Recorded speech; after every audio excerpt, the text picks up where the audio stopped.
Hello, everyone. I am here with Sally Wilbanks. She also goes by ND Renegade on Instagram. Please check her out. She posts amazing content. I'll be posting a link in the description. Thank you very much for being here, Sally. You're welcome. Thank you for having me. Absolutely. So every time I see you and your daughter's relationship, I'm like blown away by how strong it is. Does this tend to be a common reaction with your followers? It actually does, which surprises me. I just kind of considered that all mother-daughter relationships were really strong, but I guess they're not. I think it's also because we homeschool, so we have to be bonded. We're together all the time. I see. So, yeah, we're very close. Yeah, well, that's excellent to hear, and I definitely do wish more mother-daughter relationships could be like that. Yeah, me too. So, when did you notice that your daughter started showing signs of this condition? Well, I also have a son who's autistic as well. He was diagnosed at 4 and my daughter was 6, and his first psychologist said, just upon meeting my daughter at the first session, she said, look, something's going on with her as well, but we'll deal with your son first, because our family was being torn apart. Basically, we're just falling apart. My son was a really tough cookie. So we just didn't have enough energy to deal with what was going on with my daughter at the time. And every therapist since then picked up on that something was different about her. So just over 2 years ago, we had her assessed, and her speech therapist said, yes, it's autism. But then the psychologist said, no, she's just quirky and ADHD and gifted. So that just didn't sit right with me. And then we moved a year ago, and the new pediatrician just went through all her reports, and he just looked at me and said, look, she's autistic too. And we went to a new psychologist who's diagnosed her with autism. So very interesting. Yeah. Well, that's certainly unfortunate. They had conflicting opinions in the beginning. That was very confusing. Yeah, it's frustrating because you feel like you know your kid best, and when the first pediatrician just looked at me and almost mocked me, Yeah. And it's not the way to do it. You should, they should really be listening to the parents, especially parents that have experience with autism. My son was autistic. I knew. Yeah, I absolutely agree, and I'm glad that the question did get answered eventually with those multiple opinions. I'm sure that really helped. Yeah, absolutely. So, has your parenting strategy changed at all since your daughter's identification of autism, and if so, how? Yeah, it has definitely. Well, regular parenting strategies, they don't cut it with autistic kids. Like the naughty step, traditional, it doesn't work. Rewards charts, things like that. My daughter is very emotional. She's quite sensitive to tone of voice. Right. And some things that we don't even realize that she's upset about, she'll just run away from the table and be so upset, and it carries on to the next day, and she's just devastated, and we don't even know what we've done sometimes. So we've got to step very lightly. And the same with my son. We have to parent the two kids very differently, because he is just a different can of worms. He's got anxiety, and he has to be scaffolded through every task because he doesn't want to do anything, and it's fear of failure. So with him, I've got to make sure I help him every step of the way. And with my daughter, we just got to really make sure that we don't say anything that's going to set her off. So it's difficult to navigate, and it's a different strategy than other parents use, for sure. Right. Yeah, definitely. I'm actually kind of a mix of your two children. Oh yeah. I don't like I'm very sensitive to tone of voice and yelling, and then I'm also very afraid of failure. So right. That's you got the double whammy. Right, I got the double whammy. Yep. It's glad to see that you are definitely doing the best you can. Yeah, it's very good results.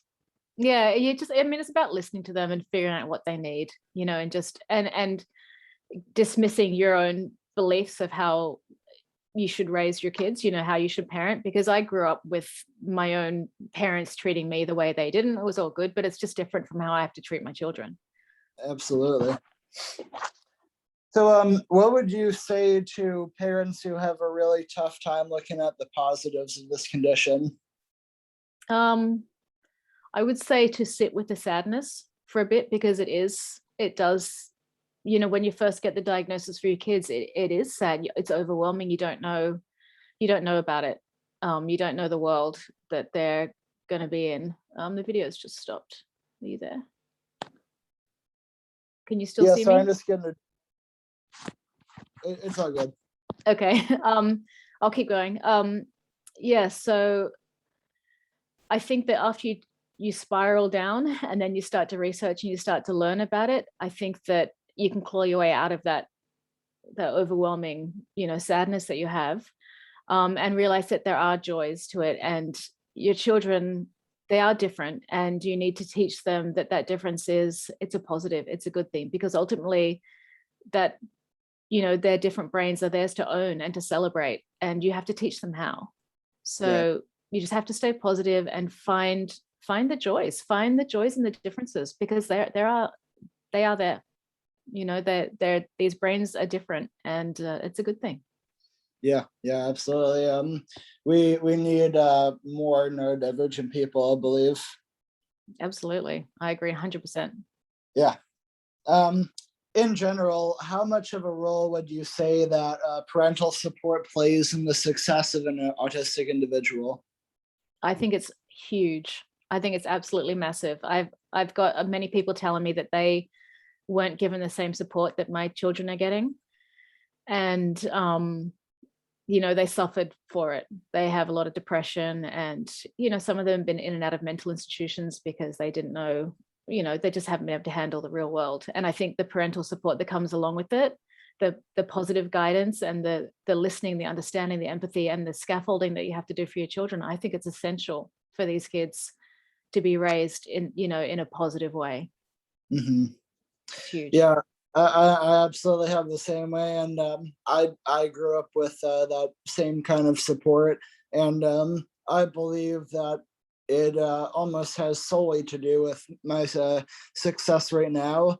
Like, I have a job, I have an apartment, I'm going to school, and I really don't think I would have been able to do a lot of those things if it wasn't for like good parenting. Absolutely. It's not just about the therapies. My kids have been through a lot of therapies. Um, and that's, some have been great, some have been not so good, but it's so much about what goes on in the home. And I've learned a lot from the therapies. It wasn't just the children getting therapy, it was me getting therapy and Right. learning how to be like a coach for the kids. So, that's been really beneficial. Yeah, yeah. Well, I believe the best parents are the ones who are also life coaches. So There you go. Yeah. yeah, yeah. So what should parents of an autistic child do to help their child succeed in school? This one I don't have firsthand knowledge of because we homeschool, but I've done a lot of research on neurodiversity at school.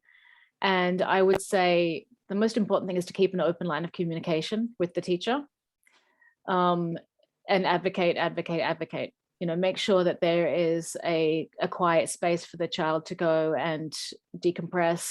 Make sure the school allows noise cancelling headphones and fidgets. See if they get homework, if the homework can be reduced. Just anything that the children need to be taught the best way for their brains. And I know that's for all kids, but neurodivergent children are so different from other kids and the way they think. Right. And, that has to be taken into account by the teachers. So keep the lines of communication open, let the teachers know what sets your children off and how they thrive, and just make sure you're on top of it. Mm-hmm. Yeah, absolutely. And I'm going to be a teacher myself, and that's very good advice. I'll definitely know what to look for in parenting, Yep. because as a neurodivergent myself, I know how important it is to like give kids what they need in order to learn the best. So and that's what I bring to the table that so many teachers are simply unable to. And Excellent. I got that firsthand experience of having to think outside the box in order to succeed. Yep. You're going to make an excellent teacher. It's exactly what these Like, kids need. yeah, yeah. Um, final question here. What benefits come out of documenting an autistic child journey and growth process on social media? Okay. I think there's benefits for the public and benefits for my daughter as well. Okay. I think as far as the audience goes, they get to learn from her. They get to ask questions and find some understanding. And I have a lot of parents that message me and say that they really appreciate the interviews that we do because their children are nonverbal, and it gives them some insight into what a child my daughter's age and their child's age might be thinking, and they can't hear the words from their kids. So they really appreciate hearing the words from an autistic child. Are you saying that a lot of the kids are nonverbal? Some of the parents message me and they say, yeah, their kids are nonverbal and they've always wanted to hear what's inside their heads. So they appreciate hearing Boo talk. And as far as Boo goes, I think the benefit for her is her self-esteem is very high. She loves to do the videos. She loves the attention. She loves reading people's comments. I mean, when she reads comments, she squeals and she flaps and she just is beside herself. She thinks it's awesome. And I think she is going to continue advocating and going to be, an advocate for autistic and ADHD and dyspraxic people and, all the rest for a long time to come. So I think it's, she's on the path. Well, that's amazing. Yeah. And I definitely agree with the last part on a firsthand basis there, because ever since Alex's autism acceptance channel started, my self-esteem has gone up a lot, because I know that there's a following of people who really care what I do. Good, because I really care what I do. And just like sharing that joy with my followers, and it's been a huge boost. That's awesome. My confidence. So yeah. That's fantastic. Excellent. Keep going. yeah, I will. And the thing about autism, there's so much to talk about. I could be doing this channel for like a decade. So it's true. Absolutely. I'll be following you and watching all your interviews. So yeah, it's excellent. All right. Well, Sally Wilbanks, thank you so much for coming on. And as I said, please, everyone watching, please go follow her and her daughter's Instagram. So much valuable topics going on. Thank you. Thank you so much. Yeah, you're welcome. Have a wonderful day. You too, Alex. Thanks. Bye.